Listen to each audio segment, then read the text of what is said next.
Il y a clairement eu un avant et un après. Ça m'a appris à écouter et à positiver. C'est de lancer un mouvement. S'appuyer sur des ressources. Libérer ses énergies.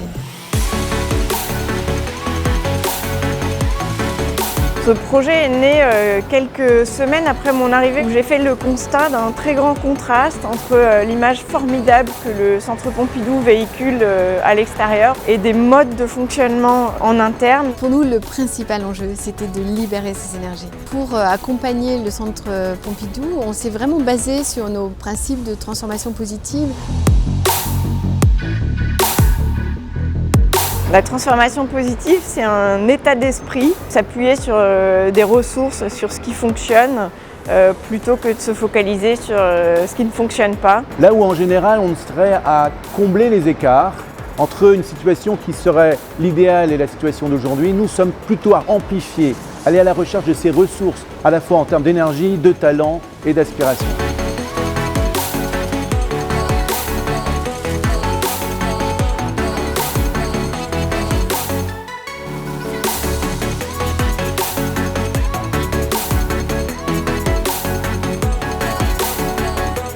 Il n'y avait jamais eu de séminaire avec un accompagnement extérieur au centre. Et les équipes étaient curieuses. Il y a eu quand même un souffle qui a été donné par le président et la directrice générale. On a défini différents projets, différentes stratégies, et puis tout s'est fait sur la base du volontariat. Donc ça, c'était quand même très important. Il en est sorti 4 grands projets et c'est nous qui les avons ensemble, qui les avons proposés. Simplifier les procédures, travailler dans un esprit plus convivial, repenser notre rapport aux visiteurs et l'accueil au centre, faire émerger ces sujets sur lesquels les équipes avaient envie d'avancer, de travailler ensemble.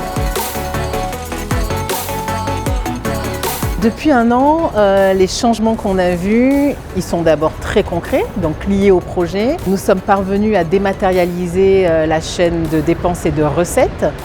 Donc une vraie simplification. À la fois les premiers résultats concrets obtenus par le groupe qui a travaillé sur l'accueil des visiteurs et des perspectives à 6 mois, 1 an, 2 ans pour transformer cet accueil et en faire un accueil comme on l'a appelé 100% Centre Pompidou avec de l'art partout.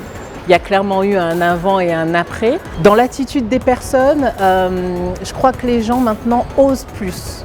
Je l'ai vu moi notamment au sein de ma propre équipe. Prendre des initiatives, proposer des choses, on ne sait pas vraiment si ça va fonctionner ou pas, mais voilà, les gens osent. Des dialogues entre les étages, entre les services qui n'existaient pas du tout et que tout ça a pu émerger.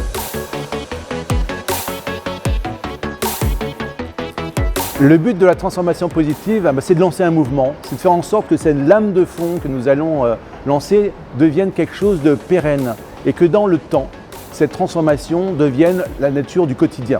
Ça a ouvert un champ de possibles.